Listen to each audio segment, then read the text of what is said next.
Ano ba nagwo-work yung airdrop na yan? Sabi ni Tito Senpai dyan. I'm not an expert in airdrop, but from what I'm hearing and reading, no, ito po, may mga task kayong kailangan gawin. Usually, tumatambay yan sa mga Discord communities, iba't ibang Discord communities. Tapos, yung certain project, yung new project, na hindi pa nalo-launch yung token, may mga ipapagawa siya sa inyo. Maraming mga task kang kailangan i-complete para mabigyan kanila ng airdrop. Kaya may nagko-comment din, mahirap daw yung airdrop, no? Sino yung sabi, meron dito, mahirap yung airdrop. Lahat naman po mahirap eh. Wala naman talagang madali, no? But as you go along, nabibuild mo kasi yung confidence, yung muscle, no, in doing that certain task. So, nagiging madali na siya, diba? So, for example po, diba? Pagka sa akin dati, nung nagsisimula akong maglakad at saka mag-pull-ups, no, alam nyo yung 2 second lang na bumitin ako, hindi ko kaya eh. Ngayon, mas natatagalan ko na. Kasi over time, mas nag-i-improve. Dati noon, pag naglalakad ako, 20 minutes, pagod na ako eh. Pero ngayon, nakakapaglakad na tayo ng 90 minutes, 1.5 hours. Hindi ka pa masyadong hinihingal, no?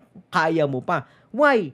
Because over time, na-develop natin yung mga muscles, diba, na kailangan natin para magawa yung task. So, nagiging sisiw na yung task sa atin. So, similarly, dito sa trading or even sa mga airdrops, no, the more that you practice, okay, the more that you do it, mas nagiging madali na po siya. Follow for more Tito Boobs!